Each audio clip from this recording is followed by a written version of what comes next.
Greetings, everybody. I hope you can hear me okay. Make sure that is on. Okay. What is up? Move that. So sorry I did not do a live yesterday. Also had to do my intro. I am Fire Lotus for the people that do not know. I've been doing this for about 3 years now.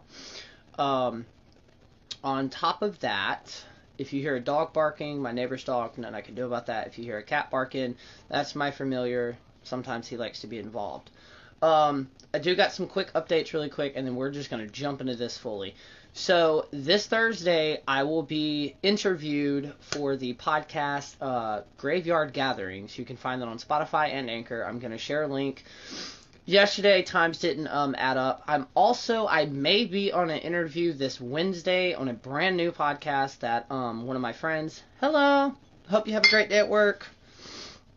Good morning. Greetings. But yeah, I may be on one this Wednesday. I'm not for sure. We're still trying to figure that one out. But for sure, I will be doing an interview, or I will be interviewed this Thursday. And then next week, we have the Traditional Witch, and then a couple other ones. So, what is UPG? Okay. And I will be talking about Appalachian folk magic, because there is some important stuff that needs to be talked about. So sorry I did not do a live yesterday. So, UPG. I made a video on TikTok yesterday of what UPG is. UPG is basically a unverified personal experience. Basically what most seasoned witches, it kind of builds our foundation in our beliefs. And on TikTok, there's this thing with practitioners where they like to act out using like filters and stuff, them talking to their deities. Now, most people or experienced practitioners know not to take those videos at face value, but more of the seedlings and sprouts may not know that it's kind of like a comedy. So I suggested everybody start putting UPG when it's a UPG. Somebody brought it to my attention. They're like, well, you're not supposed to be telling beginner witches to go off of unverified personal experience because they don't have enough personal experience. That's not what I was saying. Now, everybody is going to have these episodes. These are those eureka moments where actually things connect and you understand, holy shit, this is actually real. That needs to be talked about more. Yesterday, I didn't do a live because I was kind of researching, doing a couple of things around the house, and I also was triggered yesterday. So, y'all know I've been talking about closed practices, what's closed, what's not closed. And a lot of this stuff, very valid conversations, except for one particular TikToker. I do not know if they started this. I'm going to say they, because I'm not going to reveal who it is. I don't know if they started it or what, but Appalachian Auntie, or who I call the Appalachian Auntie, she had also been asked if Appalachian folk magic was closed practice or not. And of course she said no, because it's not. It never has been. For anybody who's been reading the books that have been being published by Appalachian practitioners, you would know that's the reason they're publishing books is because their culture and their practices are dying out because the younger generations are no longer carrying them on. This particular TikToker is initiated in 3 closed practices. They have fully been initiated in. The problem with this is somebody asked them, was it closed? And this is their response. And it triggered me, which was basically, ethnically, yes, Appalachian practitioners or Appalachian folk magic is closed unless you have a heritage that belongs in that. That's bullshit. And the reason that's bullshit is because, like I've said before, almost every book that I've read when it comes to Appalachian folk magic, which I've been studying and researching for the past 3 years now, has always said the same thing. It's not closed. For one, it's made up of too many different practices that have all willingly came together at some point in time in history to actually create it. And then on top of that, the reason they've kind of went to these personal wars with themselves was to be able to publish this book to make sure it doesn't die out. And I'm in this weird situation to where I love teaching, and I'm going to continue teaching. But there's so much toxicity on and in the witchy spiritual community on this particular app that it's getting to the point to where I don't feel like posting anything because somebody's going to come at me with, oh no, it's not appropriately correct. And I mean, I have teachers, well, I'm not calling them teachers, but I know people and I've talked to practitioners that are well beyond my years, and they say the same thing, that these practices are not closed. This is some bullshit thing that they have started, and it's starting to damage the Wiccan or the pagan community so much. We've had so many pointless conversations about how at one point in time there were 3 people that were going around pushing the threefold law on people. For anyone who did not know, the threefold law, which I still memorized, was originally written as a poem in Wicca, and somebody took that and made it law. It's not. I know hundreds of practitioners that do classify themselves as Wiccan that don't even carry that into tradition. And then apparently there was another argument about Beltane because the way Wicca has pronounced it is wrong. And I'm just like, can we just go back to talking about magic and like helping people and like educating people?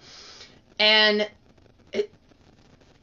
there's this huge misconception about what a closed practice is.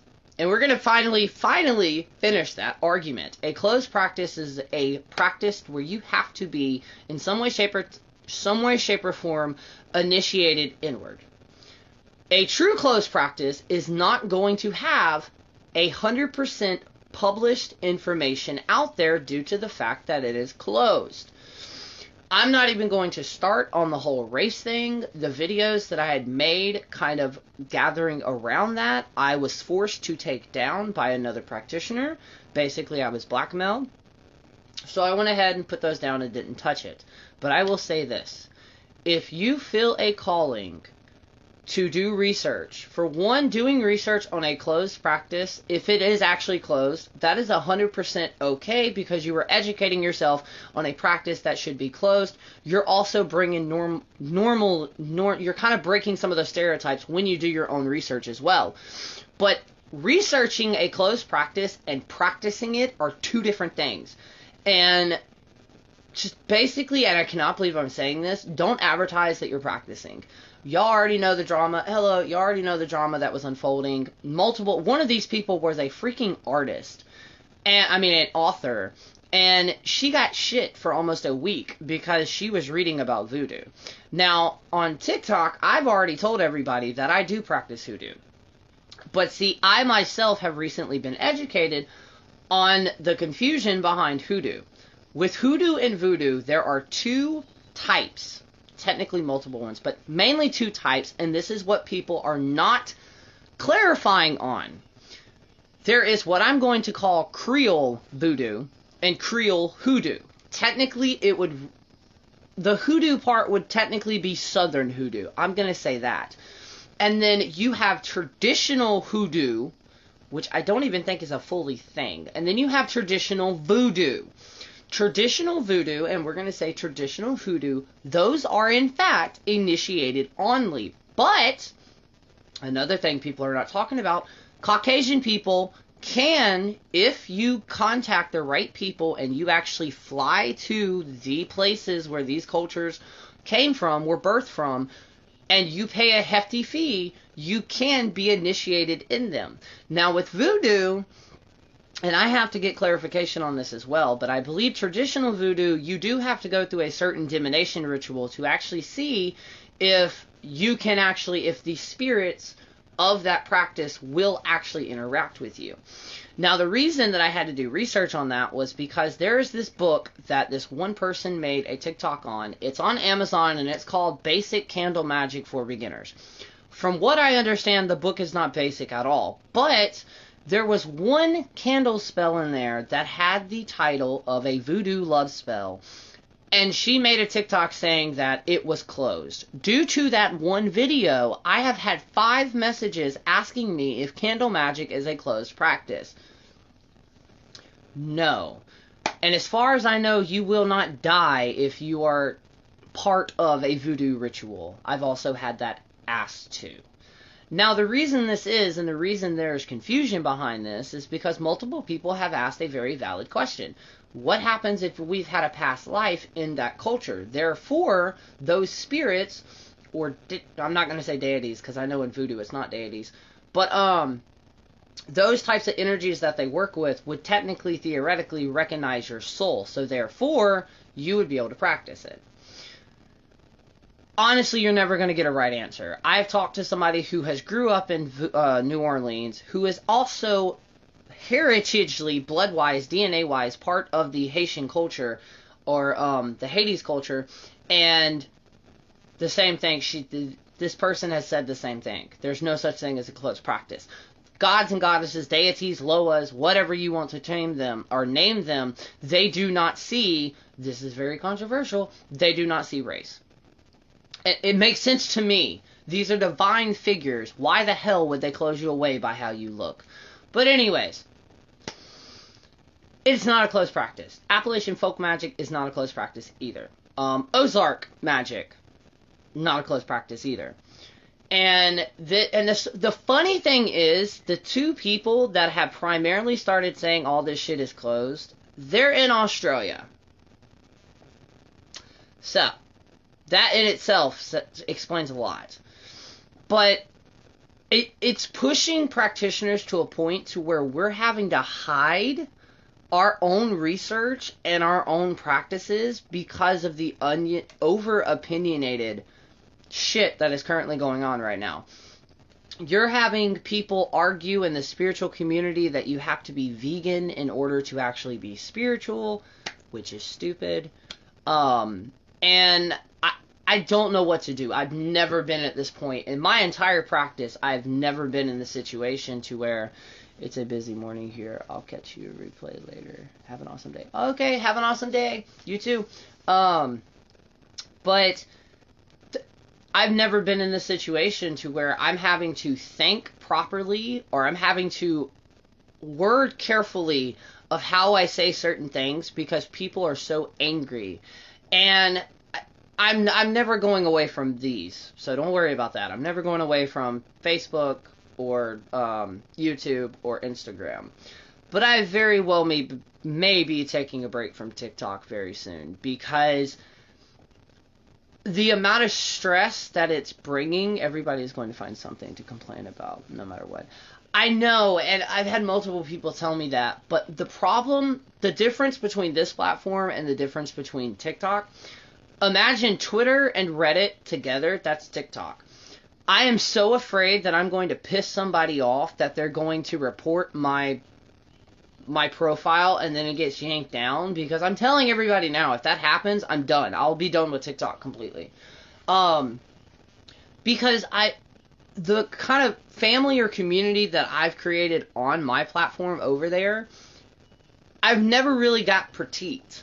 And if I have, they've done it in a very respectful way, because y'all know me. If I put information out there that is not correct, I'm going to correct myself. And I encourage people to correct me, but in a respectful way. If you come to me and talk to me like I am a child, no. If you tag another practitioner in my stuff to argue with me, no. Cool thing, Lady Grave Dancer is officially back. She has her own website. I know this is random. She has her own website now that is outside of Etsy, and she is officially back on Facebook. She actually accepted my friend request last night, which I'm super excited about because I want to interview her so bad. And the reason that is because if you haven't, go check out Lady Grave Dancer's YouTube. Her craft, the way that she practices, is so similar to mine. I see similarities, and I love it, because there's not that many practitioners that I've seen that kind of does what they're supposed to do. They do their own thing. And I've kind of sparked a couple of controversies behind that, because I've talked about hoodoo. And from my understanding, yes, hoodoo did originally start because of the slaves. But as we talked before, if you look into slave history, it has nothing to do with Caucasian people. We did not start it. Not saying we're not to blame, but we did not start it. Hoodoo, because I've been listening to multiple other podcast episodes, kind of deep diving into it. And hoodoo, because originally Ozark magic was called granny magic, but that's actually a term that they're trying to get away from right now, because like not all people that practice it are like these old grannies. But they have had people who actually do practice what would be considered as Southern hoodoo. And I used to say Creole hoodoo, but I actually discovered that the hoodoo that's in New Orleans is not technically the same that's in the other places in the South, but it's a very, I have to do my own research about how, like, hoodoo itself began. I did realize, thanks to a documentary, and if y'all are interested, I will post it on here after this. My partner actually found it. I do not know how historically accurate it is. It is by, I think, National Geographic's or Discovery Channel, but it's a 45-minute documentary about voodoo and the history of it. Through that, I learned that the states surrounding New Orleans, primarily where the Mississippi River is, like Mississippi, for example, they have their own specific type of voodoo, which is fucking cool, because I didn't know that. One person told me shit about history on the Salem and Titua. The history that I know about Titua, and I always say her name wrong, was she was a slave. She was brought over here, and it's so weird because I myself have, like, found 8 different things about him, but for my story about it was she practiced Caribbean magic. Specifically, what actually was the boiling point that kicked off the Salem witch trial was one of the pastors, I don't know his name, John, I want to say John, but I don't think it is. Anyways, he came home to find Titua doing egg divinations, basically cracking open an egg and seeing your first love's initials form. And he flipped the fuck out. Well, he went to torture her in the process, taking off one of her ears, and that was when she kind of started telling about other practitioners. But there are 2 main arguments behind the Salem witch trials. One of them being, did witchcraft have anything to do with it? Because historically, we've only found one poppet. It was a poppet. I don't think it was a witch's jar. I think it was a poppet that we've actually found in Salem historically. Other than that, besides like killers or cunners, there's actually no evidence of witchcraft. Another interesting historical fact about Salem is the only reason it is what it is today is because of one TV show that came out in the 70s and 80s, which is possibly the 60s. I think it was the 70s, though. Bewitched. Bewitched is the reason Salem, Massachusetts is on the map for being a historical site of witches. They went and filmed there, and that's also one of the reasons you see the giant statue of the bewitched person in the center of Salem, Massachusetts. That's the reason why. Historically, though, the original witch trial did not, in fact, take place in Salem, Massachusetts. It was actually a town over. And that, the bewitched thing kind of brought attention to it, and through the process of that, it kind of blew up overnight as a tourist attraction. But they don't actually know if we have there's not enough historical evidence to actually say that there are witches. Now, interesting enough, though, there was one person that actually escaped the Salem witch trial, and still to this day, we have no idea what happened to her. We do know she survived because I've done research, and 4 generations after her, there was a granddaughter from her bloodline that married in somebody with my last name. Not saying I'm related to them whatsoever, because I'm not. That's only last name wise. But, and then the other argument, the more scientific basis argument behind that was ergonaut poisoning, which is basically psychedelic mold on on the wheat that they were eating. So a lot of people believe that, exactly, it was in Salem Village. A lot of people believe that that's kind of what caused it, and then you had a bunch of teenagers who were getting attention that they normally didn't get, and it kind of went to their heads and just kind of went wild. What's interesting about that is so many people, though, focus on the Salem witch trials when there were multiple other and much older witch trials that happened here in the United States. The only problem is there's not enough historical documents left behind or that were written down to actually go into detailing about that. But there were at least 2 that I'm aware of where they actually did say that there were burnings here in the United States. It didn't just happen overseas, but the problem with that is there's not enough historical evidence left. But yeah, if you ever have somebody come to you and say that there were burnings in Salem witch trial, that's bullshit. From my understanding and research, there were 18 people total, one of them being a small child, but I don't think they were ever educated. And then Corey Giles was a male who was crushed. And the reason he was crushed was because back then, the church was basically also the government, basically. So, when you were accused of being a witch, whether you pled guilty or pled innocent, they could take your land. They could take everything. Your house, your garden, your farmlands, all of it. He knew this. He had a wife and child. So, from my understanding, he would not say anything when they asked him, how are you, and how do you plead? So they dug a shallow hole, they placed a piece of lumber on top of him, and then every day they would place rocks. They would ask him, how do you plead? He kept saying, more weight, more weight. They did not take his house. And that was the reason why. That was the reason he was crushed to death. He was one of the only ones, and then one of my favorites, I believe it was Sarah Good, or Sarah Goodley. One of them, I think it was Sarah Good, she actually was one of the only witches to actually fully place a curse on someone who is still slightly active today. When they went to hang her, they asked her, how did she plead? And she said, they asked her, it was from the book, The Crucible. Oh, see, I didn't know that. But they asked her, what do you have any last words? And she said, I am no more a witch than you are a wizard, and if you take my life, God will give you blood to drink. Shortly after that, I think it was about 3 years after that, he actually died on an aneurysm and choked on his own blood. Ever since then, the same guy, I believe in the sheriff's station, the main sheriff has always had heart issues after that.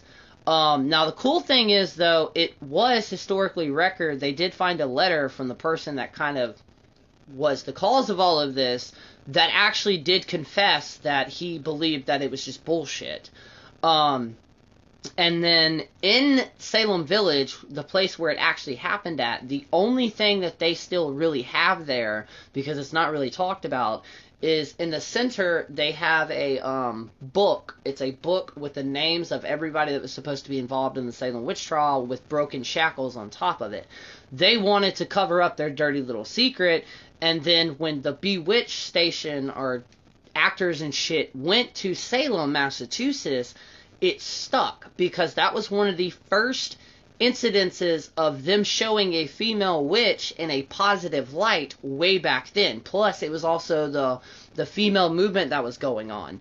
But that is actually the reason Salem, Massachusetts is what it is today. It's because of Bewitched. If Bewitched had never went there, there's a very high possibility that it never would have blown up the way that it is today. Exactly. Now, another interesting, which is not really talked about that much, there is a couple of videos, is the Pindell witch trials. Now, the Pindell witch trials is interesting in the way that it started. And there's a bunch of fuckery in it. But, if you ever have your own, time outside of this, go look up the Pindell witch trials. They're very interesting as well. I do have to check to see, because about a month or 2 months ago, I shared something in Scotland. They were doing this amazing thing, but they were also being fought against it. There was a petition that was going around because historically they wanted to exonerate anybody that had been accused of being a witch and had died by it. But the historians, or a lot of the historians over there in Scotland, were trying to fight it because I guess that I don't know if it had to do with historical things or if it had to do with they actually did think they were all witches, but there was a petition going around. I don't know if it actually worked and we did get them exonerated, but I do have to check into that and I'll let y'all know when I find out. It's weird because, if you think about the terms of witchcraft today versus what it was back then, it's just like in Appalachian folk magic. In the Appalachians, they don't call it magic. They call it workings. It's not magic to them. It's a way of life. It's living. And that's one of the main differences that I've seen versus Appalachia magic versus, say, Wicca or paganism. In Appalachia, they didn't do magic to, like, get something, to get an upper hand necessarily. They did it to survive. They did it to get through everyday things. While on the exact opposite side of that, in paganism, due to primarily the books, they teach you to get an upper hand in life, which there's nothing wrong with that. But the problem that we're seeing right now, especially in, I'm going to use pagan as an umbrella term, but the pagan things is, there's not any new information. Now, what I mean by that is there have been so many new beginner books that have just been redone and redone and redone and redone. Nothing has changed. Nothing has been revamped. But at the same time, there has been new changes. Like I'd said before, in Wicca, with the actual Wiccan community, they have gotten together and they actually added a fifth element, which is goo. Basically, the stuff that's in the embiotic sac that basically gives us life. 13 colonies were obsessed with witches through Windsor, Connecticut in 1647. Exactly, that's actually where I was talking about, the Connecticut one. And I believe, if I'm not mistaken, the Connecticut witch trial was one of the oldest ones that there was. Now I had it on my old phone. I'm going to see if I can find it on my newer phone through Google. But I'd actually found a site that had every single historical witch trial that happened here in the United States. It actually listed them.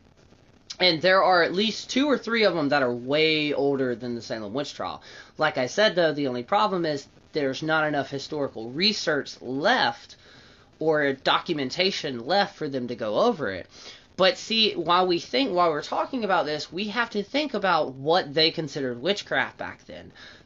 Witchcraft back then would have been getting a couple of herbs out of the wild, brewing it, and making you feel better from drinking the tea. That was witchcraft. Versus now, fuck, anything is witchcraft now. Oh, it drives me crazy. But yeah, and see, that's the problem that we're having, is you're having a bunch of generations, and this has been pointed out by multiple people during my lives. There's the plague witches, is what it's basically called, or the pandemic witches, which are basically, it's just people that jump behind the trend during the pandemic that we're currently having. The problem with that is they don't have enough research. That, and there's this huge population, or this huge portion, that when they see a video, they take it at face value and go with that. Also Young, I think was the first person in America executed for witchcraft. Oh, wow. You know more history about this than I do. And it's weird, because the way that we're going, there are going to be so many confused people. I know people that are still arguing over sage. I know people that are still arguing over deities. You can't work with this deity. You can't work with that deity. Somebody had recently brought it to the attention that Catholicism, or Catholics, is a closed practice. Yes and no. Theoretically, in order to join the Catholic Church, especially if you married into it, you do kind of have to go through certain steps and like kind of training. So I mean, yes, it kind of is a closed practice. The problem is, and see, I hate talking about this, because in order to talk about this, we have to talk about race. And I hate talking about race, because all it does is create arguments and fights. But the best advice that I can give somebody, if you feel called to a path, do enough research. Cultural appropriation has been thrown around so many times. Justin Bieber currently right now is going through it because he dreaded his hair. Ancient Egyptians, Vikings, multiple cultures have dreaded hair. That is not specifically an African thing. But you know how people are. They just get pissed off and just completely go with it. But cultural appropriation, in my understanding, is when you're taking something from a different culture and you're stereotyping it. That's all it is. You're stereotyping it. You're not doing the research on what those sacred values and those sacredness to each, like the symbols, the colors, however, whatever it is, and you're stereotyping it. I've been practicing with my ancestors for 3 years now. No. Technically 4. I just haven't been doing openly. I have never had a single issue with anything that I practice. Now, have I had plenty of moments where my ancestors were like, nope, I spend more 8 years learning witchcraft, deeping in the roots because I'm drawn to it. Oh, wow. Well, you're doing really great because, like I said, you just named stuff that I didn't even know.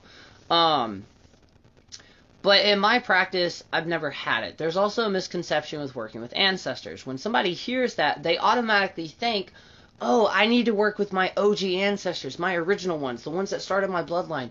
No, don't jump off into the deep end yet. Stick your toes in the water and start working with the ancestors that you physically met in the living life since you were born. So we're going to say the first 3 generations from you, work with them. And then advance that, work a little bit more. I know a few Catholics who hated it because it was very strict. I've heard the same thing when it comes to the Catholic. It's just like, I wish I have to come up with the actual word or find the definition of what I'm trying to say. But the problem and the reason everybody is saying this is closed, that's closed, this is closed, that's closed. Okay, for example, we have a cigarette and a paint marker, right? So say this is a candle, right? Voodoo, hoodoo, every other practice out there, candles are used. Tobacco, it's used in almost every culture, every practice.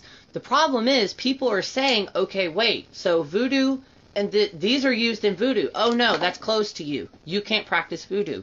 No, it's it's the meaning and the symbolism behind why they use it versus somebody in Southern Cunning. That's the reason that I got so excited about Southern Cunning and traditional witchcraft. Now, these 2 books. Yes, I know the Southern Cunning has seen better days, but it's the way that it was printed. Anyways, and of course, Backwoods Witchcraft. But these 2 books right here, they are just like Pinzacks. These are some of the best teachers, and the reason that is because they wrote a book. Both of them. True enough, this is primarily with traditional witchcraft, and this is with Southern Cunning. But the way that they wrote the book, they both mentioned it multiple times. What I'm telling you in this book, I'm not saying you have to follow it by every word that I'm saying. What I'm saying by this, and the reason that I'm showing you this, is you take what you take from this book and incorporate it into your practice. And that's what people are not carrying over.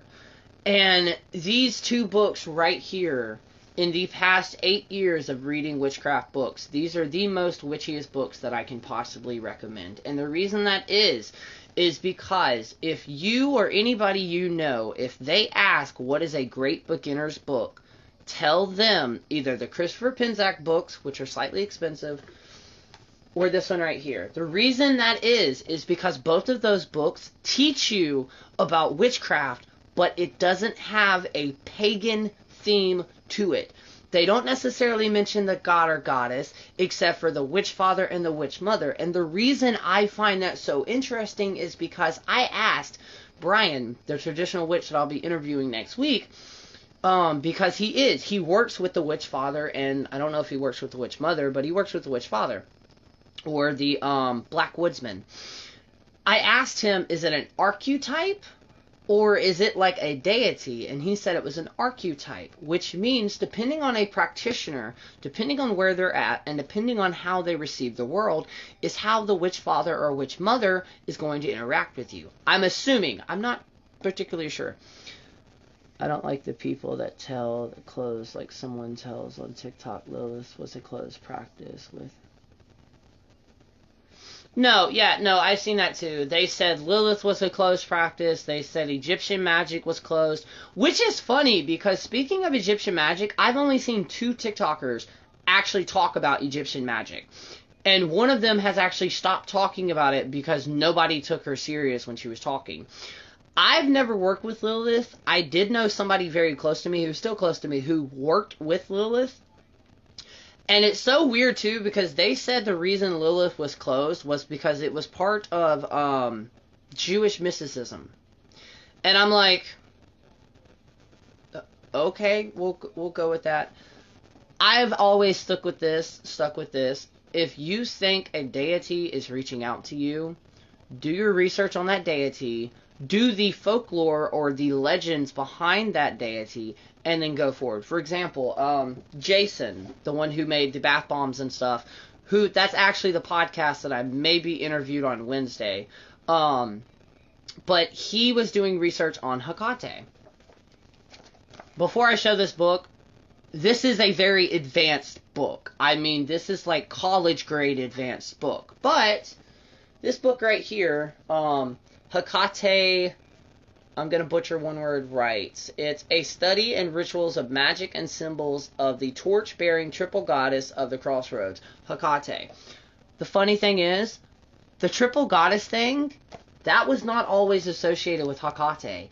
And, as far as I know, historically, Hecate is one of the only goddesses that we actually have historical, ancient historical artifacts about her. Now, I could be wrong on that because we're in 2021 now, so.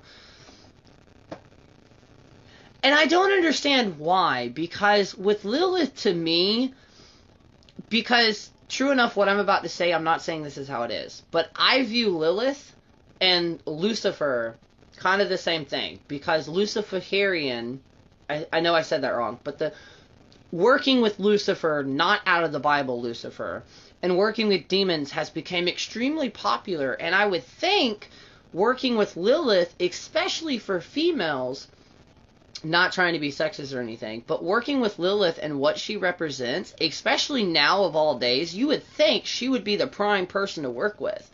And see, that's also the other problem, speaking of Lilith and the other gods and goddesses that we've been mentioning, is if you don't have TikTok, this is basically what you see on the videos that I was talking about the UPGs. There's this filter that's called colored contacts. You can either have blackout eyes or you can have whiteout eyes, right? So you'll see on this side, it'll be like this. Okay, so this is the practitioner, and then all of a sudden it shows them, but just with the contacts in, or the filter in. And basically, they're kind of humanizing the experiences that they're having with their deities. There's nothing wrong with that. The problem is, when people see that, they automatically think, oh, this is how it is with the deities. For example, yesterday I got asked because I know 3 people that have started the Spiritual Day 30-day challenge, and one of them has actually said that it started working, but they wanted to know how I receive messages from my spirit guides and or ancestors. And the very first time I experienced something like that, when I started practicing that, was scents. It was very scent. Like, I would get certain scents, it would remind me of certain ancestors. But the most valid experiences that I can have that involved me, my partner who doesn't practice but is extremely open-minded and knowledgeable, and then my father-in-law, his father, who is Christian, like diehard Christian, old school Christian. I love him to death though, because he calls me his little pagan. So we were having a cookout one day. Now, the property that they used to live on, that I first moved here on, when I first moved to Florida, was the property that he had grew up on with his mother. His mother passed away at 13, or when he was 13. And ever since I had stepped on that property, the way the roundabout was for the way that they drove their cars, in the center of that, I'd always seen this same image.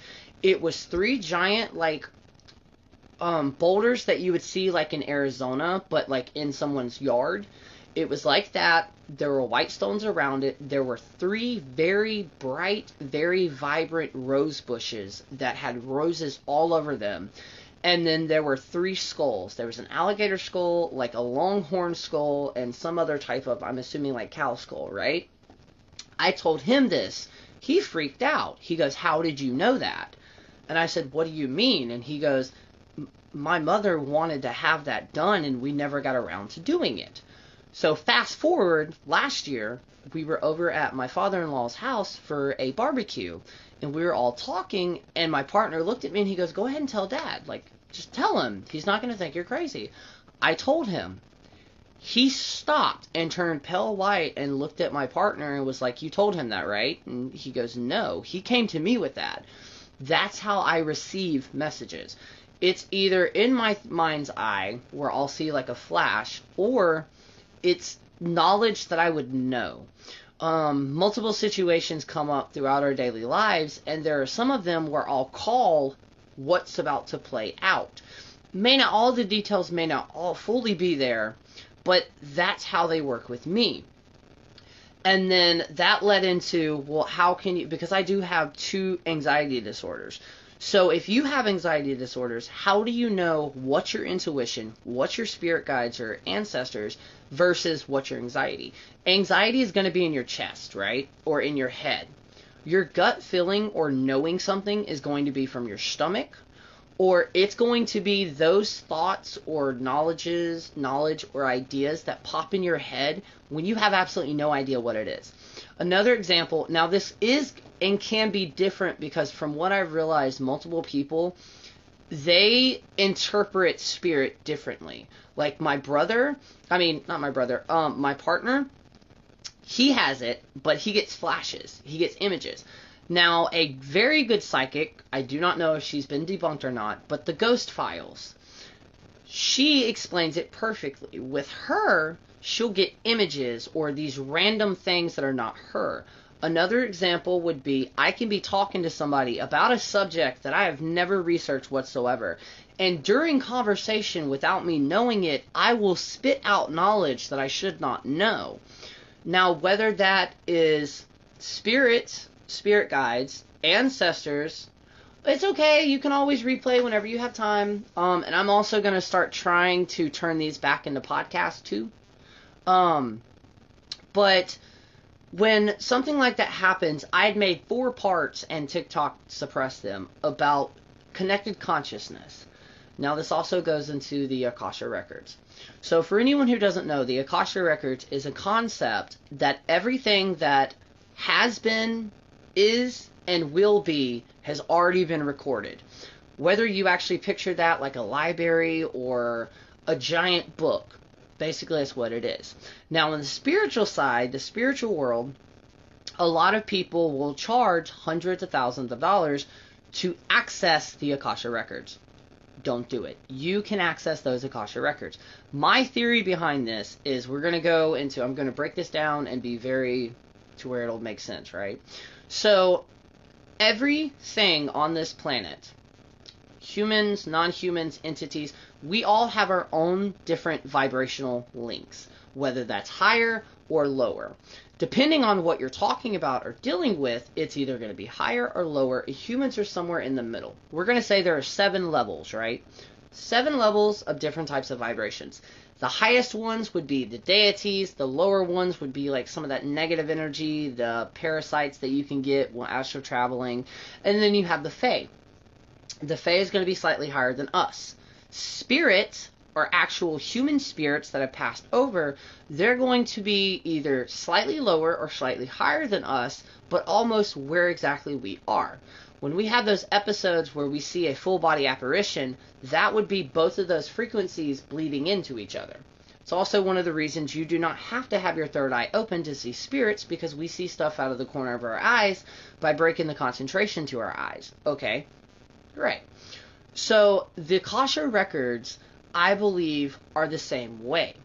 When those moments where we pull knowledge or we pull ideas out of complete thin air, or you come up with an idea, like I saw a TikTok perfect example. There was an author who had been working years on this book, and she had gotten all the basic details down, and for some reason life got involved and she'd never finished it.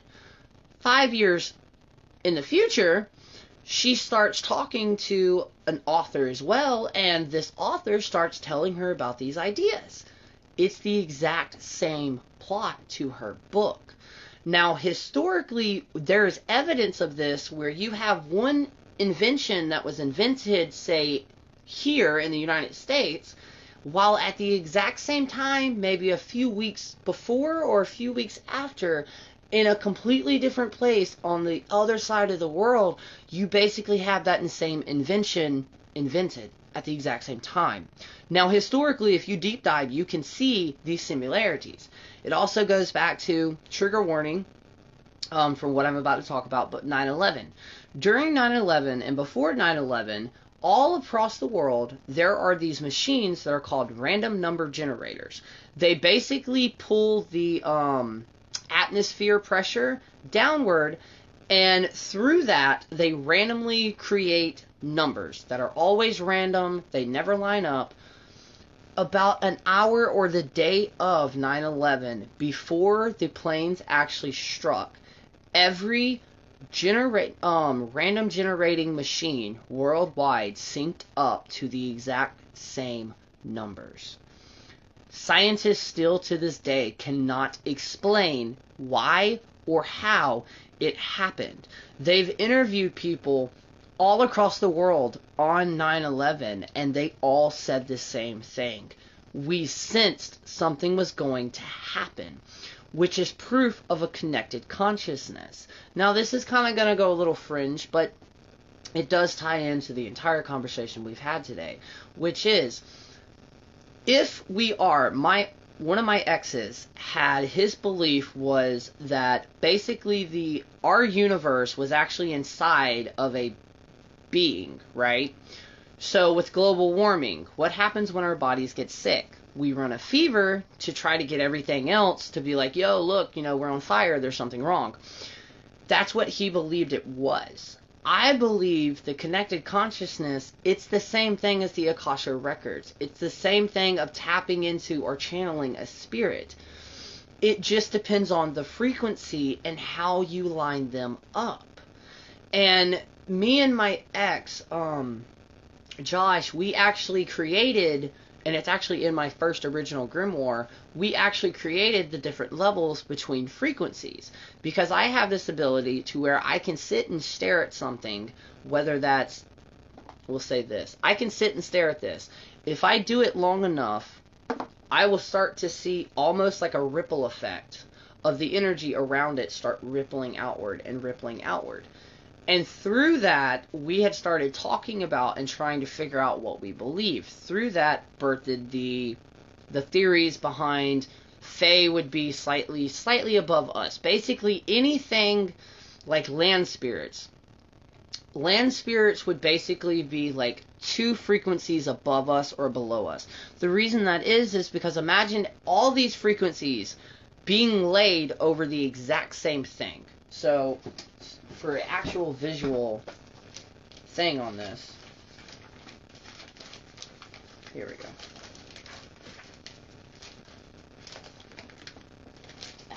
Okay.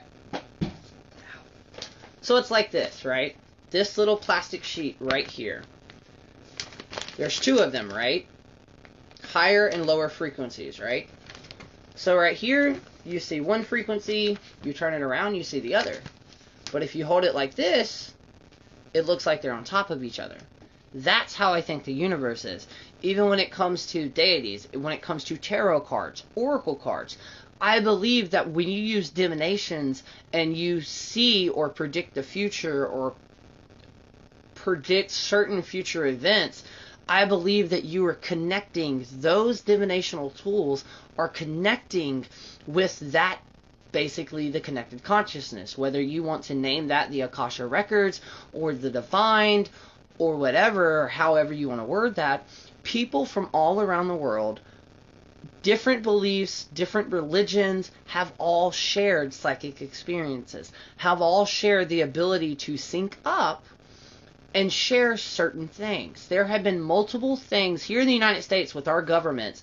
There have been multiple events where they got a call in saying, hey, this is about to happen. There are certain events where it actually did happen, like that person said. There are certain events where they actually contacted these people to actually see if they could help them. There are multiple experiments that we did in the 70s with psychic development.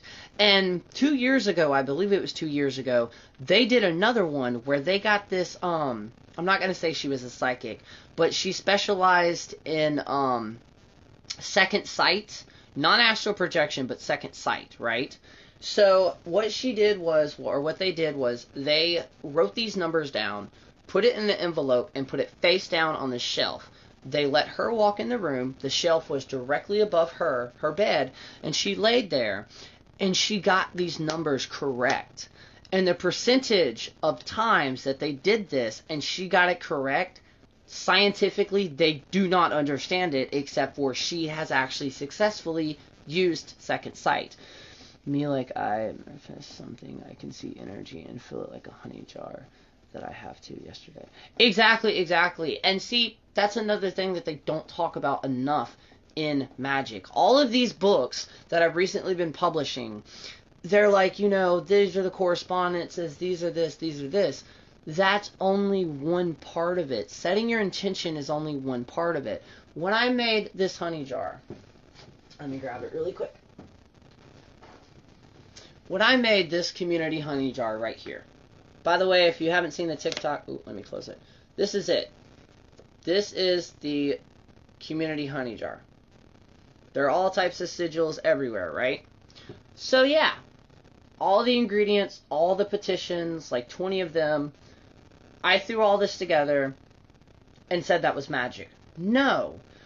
I had to work individually with these, with each item that I added to this, to blend their energy, to merge their energies, and then eventually merge all of the energies and all of the correspondences into this to where I took 5, 6, say 10 things.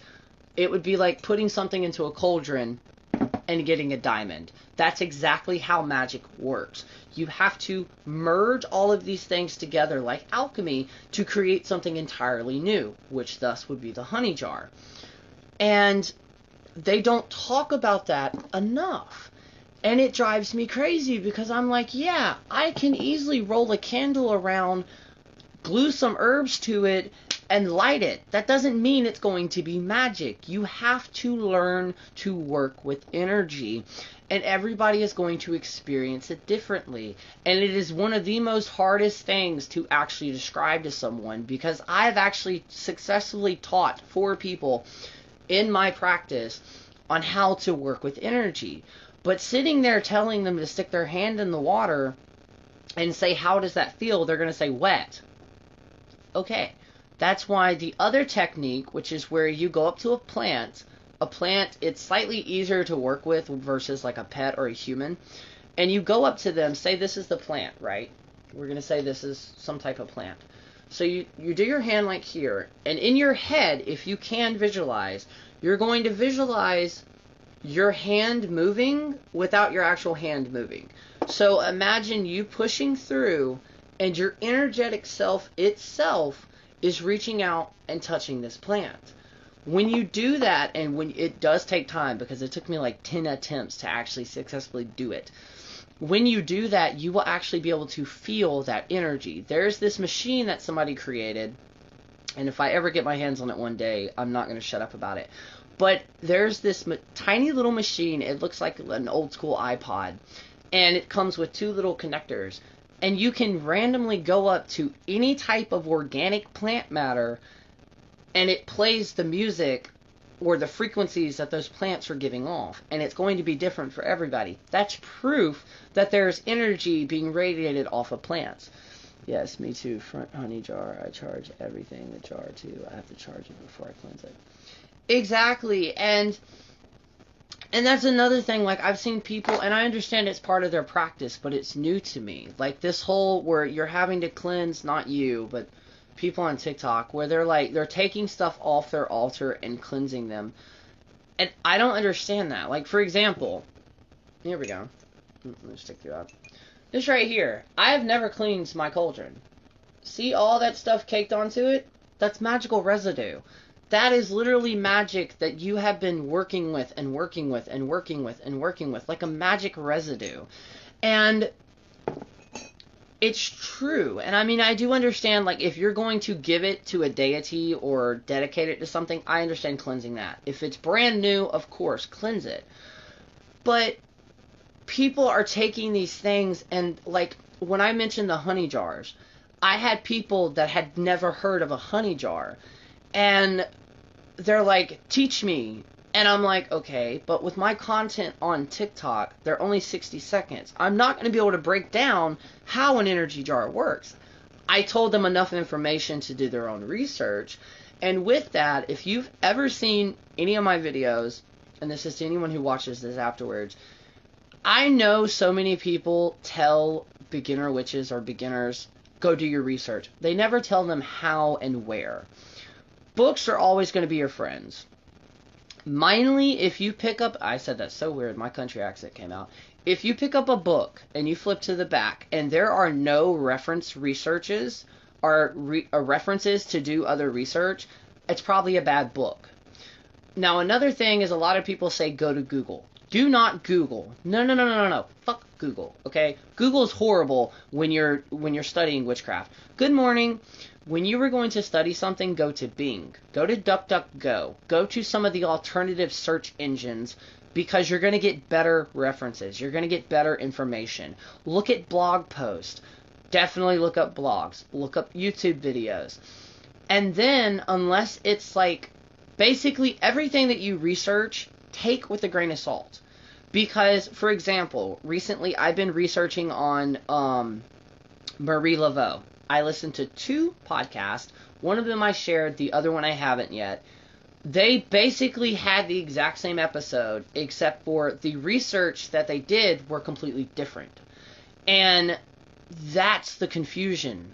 That's the confusion part, is because you can go to one website that says a correspondence for ground sage is da da da da da. If you go to another one, it's going to say da da da da da.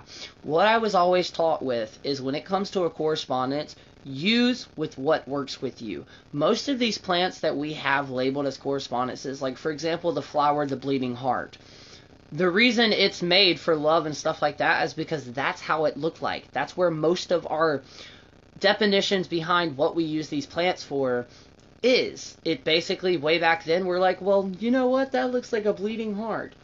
Bam. With me, I literally will go outside, because if you ever hear me say herbs in a video, like if I'm outside, I'm not actually physically talking about herbs to eat. I consider every living tree, bush, or anything like that like an herb. Yes, I cross over every reference that I read for plants, herbs. Exactly. And see, another one, when I started researching Southern Cunning and what was the other one? Hoodoo. I realized that some of the correspondences of some of the herbs that they use versus what witches use them for are complete opposite effects. And that's when I realized, oh wait, I can look up what hoodoo, for example, perfect example, hawks. Hawks are my spirit guide. They're one of my spirit guides.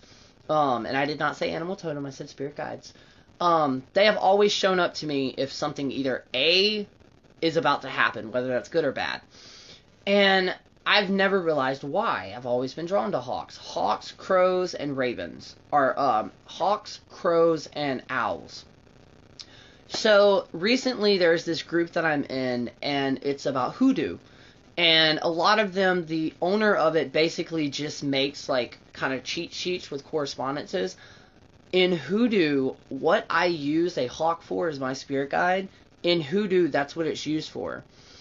And I'm actually, with the crows, I've actually just started feeding the crows on the property. Ironically, spaghetti noodles. They love spaghetti noodles.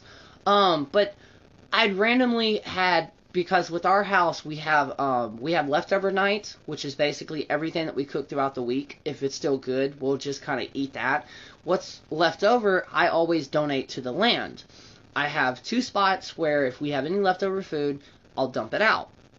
And either the cats will randomly eat what they can eat, or the birds have started eating it. Specifically, the crows around here. And since the very first day of me leaving that food out there, not even intending it to be them, they come back every single day to see if there's new food out there. So what I started doing was, I've also started working with the red jays and the blue jays that we have on our property, because I laid out cat food on the corner of our stairs going down our porch. And for some reason, the birds, because I guess we don't have that many cats outside on our property, the bird population has blown up on our property so much. And then, I don't know if y'all have seen the video, but I finally found, and I'm going to explain what it is. So in, oh my god, hold on. I just need a stag. Here we go. Okay. So, my spirit guides were crows since I was 3 years old. Comes new window into my practitioner's name is the Witch of Crows. Oh, I love that. So, I don't know if y'all saw the video. Y'all know that I don't really celebrate Beltane. It's just not one of the holidays that I celebrate. Primarily Samhain, Summer Solstice, Samhain, and Mabon. So, the cool thing is, on Beltane this year, May 1st, May Day, I was outside doing something. I forgot what I was doing, and I look up, and I see something that has been on our property for about 3 or 4 years that has literally been staring me in my face. With traditional witchcraft, they use what is called a stag. And I'm about to slightly read what a stag is to understand it. For one, that's a stag. Okay? Now, let me see. I'm trying to, not read all of this. Okay, so throughout traditional witchcraft, a stag is one of the most common appears. In the simplest forms, a stag is a verified ritual staff. The word stag is thought to come from the Old Norse stig, meaning staff or pole. As a ritual tool, it's created to implicate being... Here we go. Though you can spot the fork branch being used in witchcraft descriptions in old artwork, such as shown in the Peter Bernstein's Maleficarum something, the witch's hammer, basically, in 1591. So basically, the stag is something that has been shown in the old school depictions of what witches do for centuries now. I've never had one. It just so happened that on Beltane, I had found the perfect stag. It is the perfect height to me. I do have to trim it just a little bit. But I had been looking for one, and traditionally you are supposed to make it. So I'm going to make it like that. But it's the perfect example of elemental spirits or land spirits working side by side with you. It's going to be completely different. And that is also a UPG. That is a unverified personal experience that I had in my craft that validates my practice. And what I mean by that, and if you don't want to work with deities or you're not drawn to a certain deity, I work with 2 of them off and on. But I was never that person who started reading about Greek mythology and was just drawn to one pantheon. That's never been me. And it wasn't until recently when I started learning about Southern cunning and traditional witchcraft that you don't have to. If you only want to work with your land spirits and say your spirit guides, by all means go ahead, and this is how. You have to, when I went and got the psychic reading that I got at Blue Crystal in Gainesville, I was told that the universe knows that I'm ready, because I do have abilities. It's just I have to show them and voice that I am ready. So what led into the 30-day spiritual challenge was basically every morning saying I am open and ready to receive. I am open and ready to receive. And I still say that to this day. And the next step would be, after researching your land, doing some type of offering. That's all it takes. All it takes is just to be like, hey, with me, I knock on a tree. But I also realized another thing. If you've been with me long enough to kind of hear about some of the drama that we've been having with one of our neighbors, you would know that a lot of our neighbors do not like us because our yard is completely uncut. It is completely natural. Literally, it looks like you... A lot of people would say that it looks trashy, but to me, it's witchy. It's untouched. There's no sense of me cutting my yard. I don't need to. Eventually it will get cut, but we have more wildlife in our yard than any house around here. Not to mention we live bumfuck middle of nowhere. If you want a pretty yard, move to the city. We're in the country. Anyways, I realized that in that process of me just letting the land go natural, I'm also helping the ecosystem here. And with those land spirits, like yesterday, I felt like I needed to give an offering, but I was like, I don't have the energy to bake. What am I going to do? I literally went outside, got 2 leaves, came back inside, got butter, and got honey, put them on the leaves, and said, hey, this is the land spirit. Now, some people, if I were to tell them that, they'd be like, oh, well, you work with the Fae. Yes and no. What I mean by that is I no longer use the term Fae. It's too big of an umbrella term, and it's not even the right terminology, because Western people here in the United States, we use the term Fae to describe everything fairy. But if you actually look into where some of these stories are about the little folk, which is another proper term of calling them, they're different. Now, in the interview, I think me and Kieran touched on it a little bit. In the interview, I think it was called Hanging Out with a Friend in the UK. We talked about that a little bit, about how what they know of fairies versus what we do are completely different. But if you think about it, what are fairies? What are little people? They're natural land spirits. So I gave that offering, and literally within 20 minutes, one of them was gone. The other one was not. But I've also had other experiences where, I think it was for the spring equinox, I baked some bread, honey. Normally honey and bread's like a go-to with me in offerings. But this time I had 4 like baby tomatoes, and I laid them outside. So my offering is basically a cinder block with this little terracotta plate on it, and I'll leave my offerings there. I don't know how, but when I walked back out the following day, my offering itself was gone, and all 4 of the tomatoes were pushed on each side off the offering plate, which basically was my term of saying, no, they don't like that. And that's how you practice magic. For example, if you wanted to go get graveyard dirt, by the way, before you go get graveyard dirt, check out Lady Gravedancer's newest live that she did on her YouTube, because she breaks down how to properly get graveyard dirt without actually getting a hitchhiker, in other words, another spirit to come back here, which you don't want. But yeah, look at that. But if you go to do something, if you go to give an offering, if you go to get something, like in Wicca, they teach you every single time you take a flower or a plant, you're supposed to ask permission. I don't. The only time I do that is if it is a sacred place. Like the vervain that I've collected, the blue vervain. I didn't ask at all. I was just like, yo, I'm going to take these for my ritual. That's also, though, when I first moved to this property, I basically introduced myself, which I encourage y'all to do as well.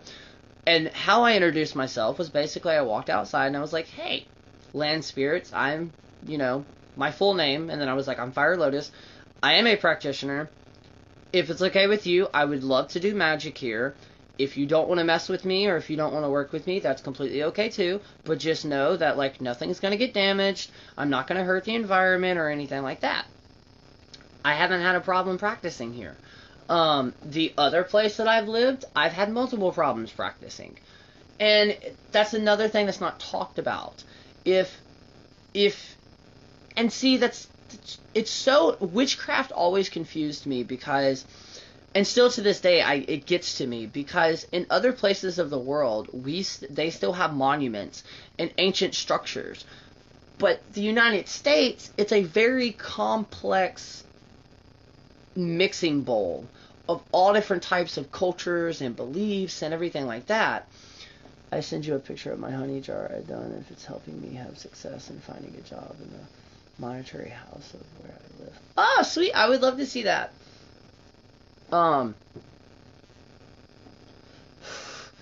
And we don't have that. So I was like, how can I get more in touch with not necessarily my heritage, but how can I get more in touch with nature, working with the natural land spirits? And now when I mean that, I don't necessarily mean the ghost of like Native Americans that were here or people that I already lived on this property and died. No, I'm talking about the actual spirits of the land, which some people may not have this in their practice. I always forget this word. animism.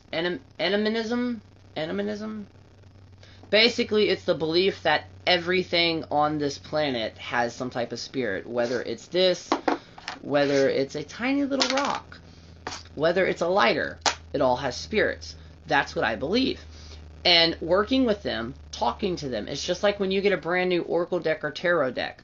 The best way to intertwine your energy and to connect with it is to talk with it, talk to it. All of my objects in my house, whether it's magical or non-magical, my partner has walked in with me cussing them out from one end to the other or talking to them. And it's because, if you think about it, if you have tools that you use every single time you do magic, why not also believe that your magic is going to be in that, and basically it's going to become its own little entity? And I fully believe that. And that's literally what a honey jar is. A honey jar is like a Gigi bag or a Grigri bag. It's also like a mojo bag. You are basically, and it's also one of the reasons there's a difference between that type of magic versus candle magic or versus a normal spell. A normal spell, whether that's ritual form or just magic form, you're doing a wham bam one time and over and it's done, right? Honey jars, Grigri bags, or mojo bags, you're not doing that. You're actually creating a magical being, a magical vessel that has to be fed in order to live. But what that's doing is when you create it, this right here, it is constantly giving off energy. It's constantly flowing stuff out.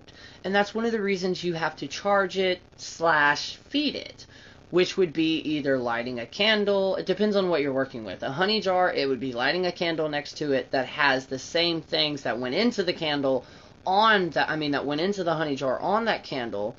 If it's a mojo bag or a Grigri bag, I'm not experienced enough to actually talk about how to feed a Grigri bag, but I believe it's the same with mojo bags, which is basically you have to put something in it, whether that's rubbing oil on your hands and then, rubbing the bag in your hand. That would be the best way to feed it, because you don't want to pour the oil into the bag because it'll get all oily and greasy and just mess that up. A true mojo bag, you would actually add either oil or teeth or hair, something along like that, and it kind of has its own little ritual with it. And then a honey jar, you can either add more sweets, because when it comes to a honey jar, everybody focuses on the honey part. A Quinn do it on it. And then, they focus on honey, but not just honey goes into that. Sweetener.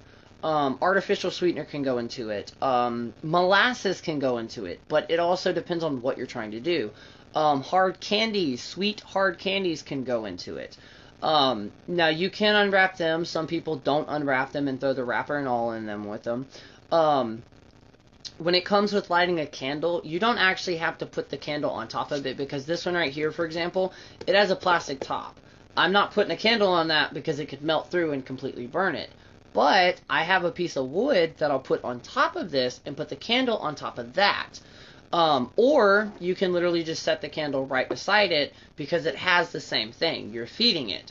When you're going to feed it, that depends on you. If you want to work with the lunar cycles, by all means, work with the lunar cycles. It just depends. And that's what I mean by how I've always said, when you start practicing magic, you're going to get to the point where everything you do is magic. What I mean by that is you're not constantly casting spells and stuff like that, but you'll get into a habit of where it's just kind of you're living and breathing magic. With me, from the time I go to sleep to the time I go to bed, and by proxy, my partner, living, breathing magic. I've literally centered my entire life around my practice, and then also learning more things and teaching with that. For example, Lady Gravedancer has a death oil. I did not even know that was a thing.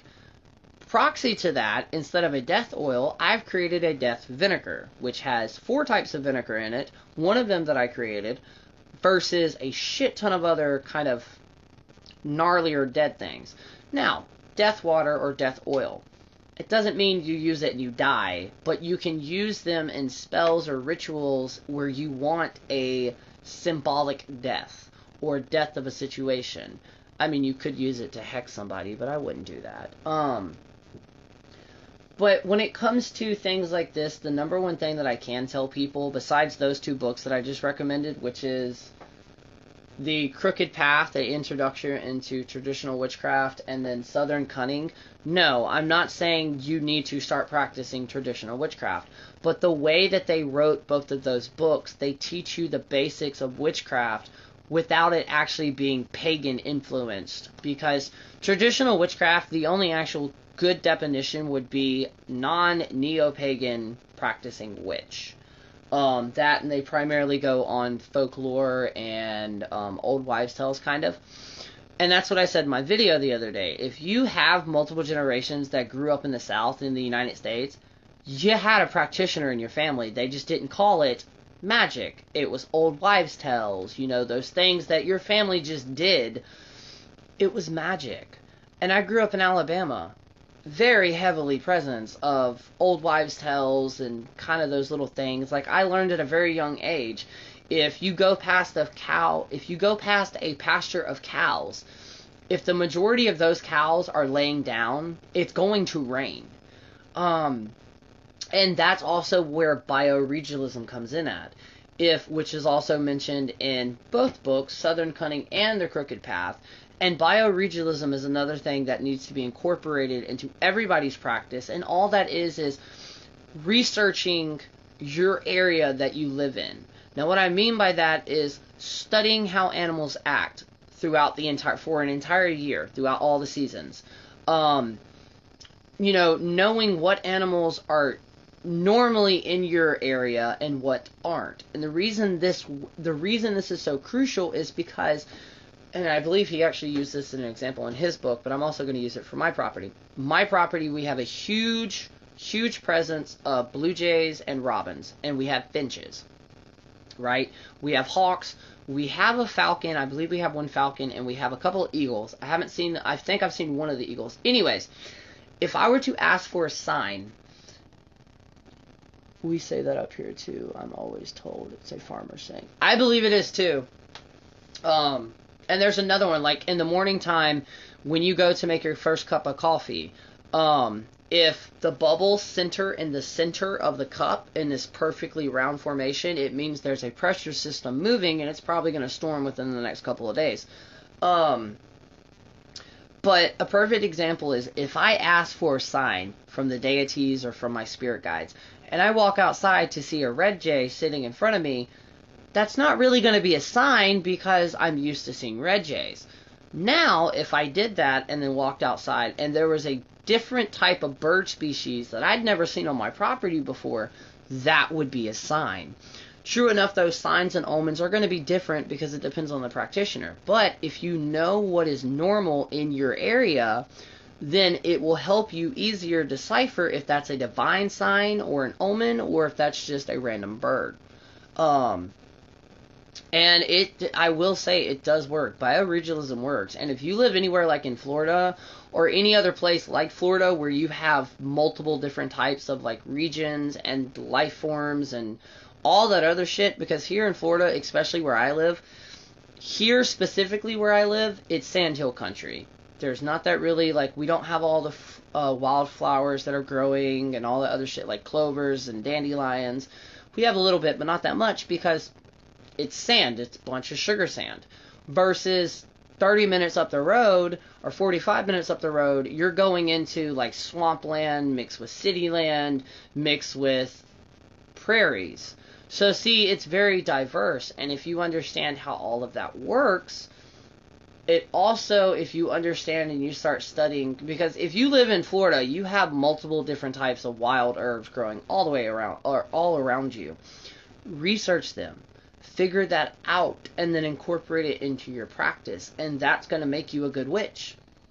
And the reason the guy in Southern Cunning, the reason he started it was because he had a moment where he would go from Maryland to Florida. And of course, those regions are completely fucking different. But for example, the witch's broom, not the witch's, yeah, the witch's broom, he makes it out of palm. He made it out of a palm tree. And then the thing in Wicca, I forgot what it's called. Hold on. It's the thing that, like, I don't even know if it's actually still used in Wicca. A scorch? Is it a scorch? I think it's a scorch. Hold that thought.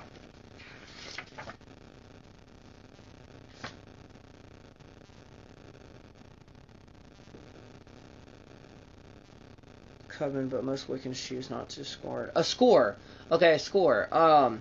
He used, which, that right there, that was his type of score. Or, I think it's called the Devil's Handle. Which the score is not really used because it was made by Alexander, or it was incorporated by Alexander. But, just by reading these books, and I'm not done with the Crooked Path yet, but just by what I have read, it's completely changed the way that I practice. And it's because it's always been me. Since I officially, like, walked away from Wicca, I realized that, and it's a name that, my partner has helped me term, instinctual magic. And it's basically researching and studying as much as you can, of course, to get the actual understandings of why you're doing this, and then go with what comes to you. And he talks about it in the Crooked Path. He goes, when you're in the middle of a ritual, speak your heart. In other words, it doesn't have to be this amazing incantation. Speak with what naturally comes to you in that moment. That is what's going to get you the wow factor in your own magic. Not to wow somebody else, but just to feel that. And so many people, we get lost in this concept of comparing our practice to other people's practice, when that's what's going to hurt us the most. I do it all the time. And I have to step back and be like, no, what I've been doing for the past 18 years has been working for me. Has it changed? Oh, fuck yeah. It's changed, it's morphed, it's went back, it's went forward. That is how your spiritual practice and magical practice is going to be. You may spend an entire year dedicating yourself to a Wiccan path only to wake up the following day and realize that that's not what you wanted. And that is okay. It's meant for that. And no matter how much research you do, nobody's going to become an expert. We don't have enough time. Now, if we had something like Narnia where we could just, like, freeze time and be like, you know, freeze time and just go over there and read as many books as we possibly can and then come back when we possibly can, then great, granted. But nobody's going to be an expert. There's not enough time in the world when it comes to magic. And if you ever meet somebody who says they are an expert, take what they say with a grain of salt. And yeah, I think that's primarily going to be it today. I am still going to pick a card like I normally do. But yeah, and I am going to post this on YouTube as well. So for anybody who missed it, no, it's okay. You don't have to apologize. It will be up on my YouTube because I think this was a really great discussion. And I didn't offend anybody. Whoop whoop.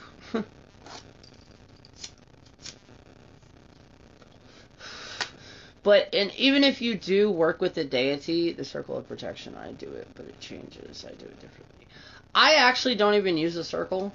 I have a circle outside. But, like, I change between using crossroads and using circles. And it doesn't even have to be a circle. You can use a square. You can use anything. Here soon, I'm hoping I will be doing the compass one in here, because I like that concept. But most of the time, I don't even cast a circle. Like, if I'm working in my room, my sacred space, I won't, because this entire space around me has been protected. Same with my altar in there, because I have 1, 2, 3, 4, 5. I have like 5 altars. And then my magic room, which I'm in now, it has all of my magic things in it. It's already protected. Now, if I do magic outside, I will do some type of extra layer of protection. And for any beginner, that's the number that I suggest, that start researching protection, because you're always going to need it. Even if, and I'm not even talking about protection from other practitioners, but protection from other things, because every single time we tap into that magic ability or that wild witch energy, we're a beacon in the dark. And there are things that are not necessarily evil or negative. They're parasites, and you don't want one of them to leech onto you, because it can make you have depression if you've never had it before. It can make your depression worse. And believe it or not, I have known multiple cases where somebody thought they were hexed. Recently, I did, and I'm going to go into that too, where in reality it was just a parasite. Recently, though, in the past few weeks, I've actually started to think that somebody had tried fucking with me, because we started having these small, random-ass little things of bad luck. Until last night, we had our eureka moment that the reason these things were happening that we considered bad luck, it was the universe actually trying to point out something that we were overlooking. And that's when I didn't take my advice. Before you think you're hexed, ask yourself, have you hexed yourself? Once you've established that, there are multiple other things that you can do to actually see if you are hexed. One of the safest and it's never steered me wrong, is the egg thing. So I have a candle lit, and when I go to your videos, it's a calm flame. If I go to another practitioner and watch their content, the flame freaks out. My wick is extremely short.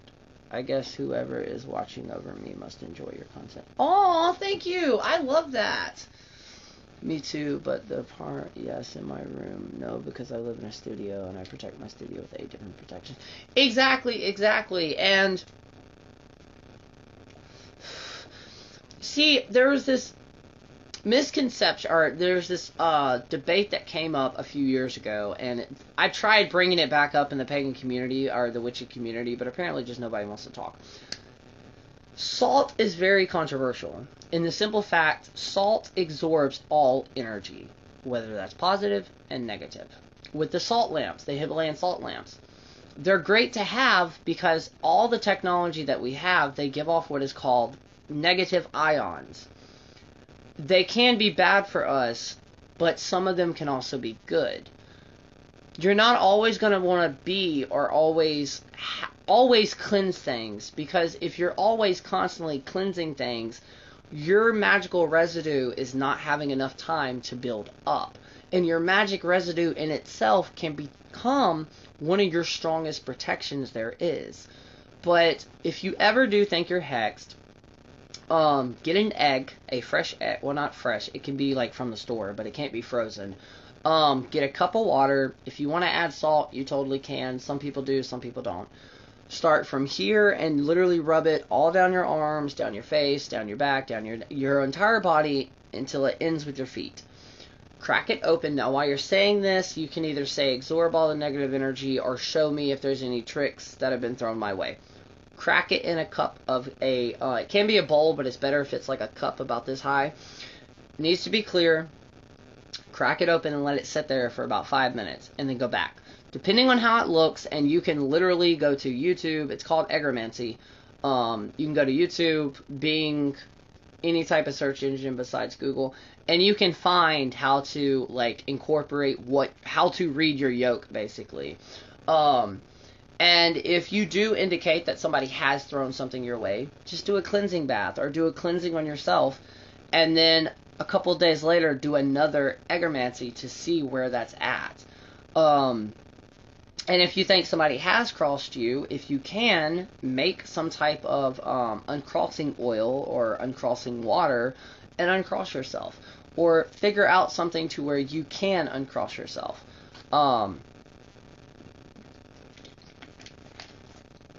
Normally, I would say it's extremely rare for someone to hex somebody. And it is, especially if, this person has never met you and the only content they have is pictures and stuff of you online. But this day and age, you never know. So always wear protection. And I always have protection on, whether it's a pentagram, my ring, or multiple other things that I have on.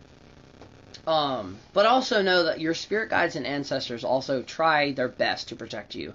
And a lot of the times, especially if you do eggromancy, and you see like a stream of the yolk go up and it looks like it's been broke off, that basically means that somebody did or something did throw something your way, but your ancestors prevented it. And what I mean by that is I'm not always talking about cursing. It's the evil eye.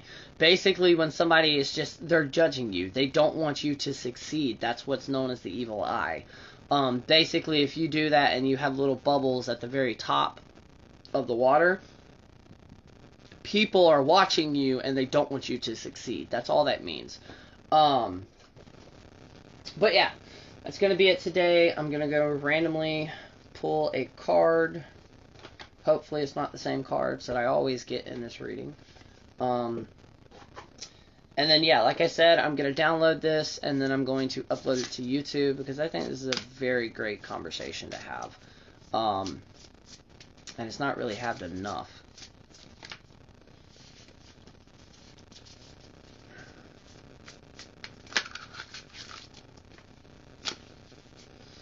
And then, I should still be doing a live tomorrow, because tomorrow's Wednesday. I've got to see if that interview is still happening. And then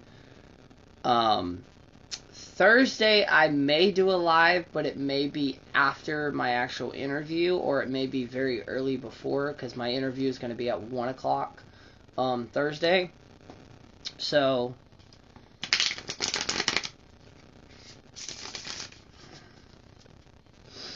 and I think it's going to go very well. Y'all will get to actually hear some of my like personal stories and kind of more detailed about my craft.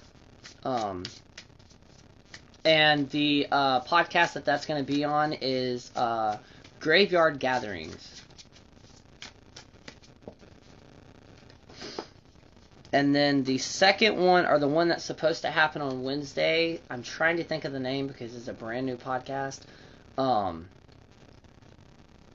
yeah, I'll let y'all know for sure though if I am. Next week, I think next Tuesday, I will be interviewing Brian, the traditional witch. And then as soon as we can set a date for Jake Richards, I'll be interviewing him. That's the author behind Backwoods Witchcraft and what's the other book? The Doctoring the Devil and Doctoring the Devil, Notebook of an Appalachian Conjureman. I'll be interviewing him. I have another Appalachian practitioner that I'll be interviewing who is off TikTok that I call my Appalachia Aunt. I have to wonder if it's not a dragon. The flame also freaks out when it's sitting anywhere but on top of my books that I wrote. Huh. It very well could be. I don't really work with dragons, and I've only met one other practitioner that actually does work with dragons. So that's not really my forte. Okay. Spirit guides, ancestors. What does the Lotus Hala family need to know about today? Some basic information. And I know that I have not been doing the community candle. I'm still planning on doing the community candle this month. I thought about it, and at first I wasn't, but I am. And then next month we will be doing another honey jar. I loved working with it. I love the energy behind it. And, so yeah.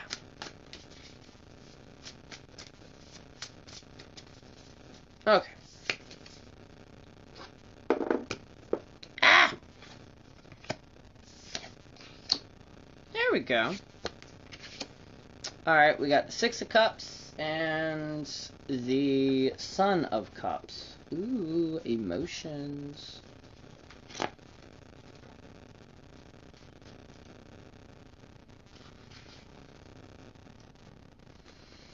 Six of Cups, a beautiful card, indicates the Six of Cups focus on the magic and innocence of childhood. The roots of years past are alright with color and vibrance. Look back upon them, get lost in your memories. Old friends may surface and seek you out. All reunions will be joyful. Enjoy simple pleasures and wonders in all areas of your life. This is extremely weird because this card, almost every time that I've read these cards in the past 2 weeks, this card has wound up coming up. And then we have the Son of Cups, which is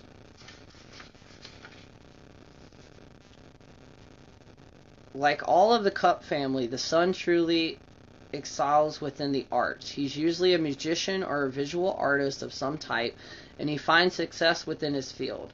His natural tendency to look inward adds to his charm and mystique. To others, he may seem sensitive and even peaceful, while deep inside he carries a dark kernel of intensity. Like the last time. Exactly like the last time. But yep, that's what's going to do. And I am going to pull one more from my favorite deck. And this is, for anybody who's ever curious, this is the deck that I read cards from, or I do readings from. It's Flowers from the Dead Oracle. I also got to interview her. So let's see what they have to say. And I love this deck because with this deck that I'm shuffling right now, it's very... These are the ones that I do intuitiveness on. And one of my last readings that I got, the review, I loved how she put it, which is basically, I don't ask for personal details. Like, I'll ask for a general question, and I may ask for, like, a little insight on that without actually asking for specific details, because I don't need them. I'm intuitive.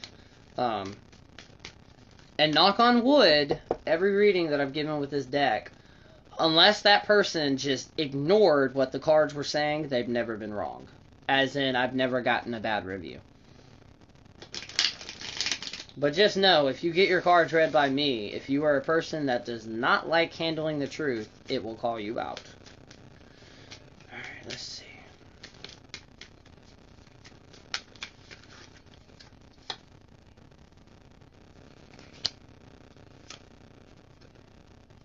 Alrighty then.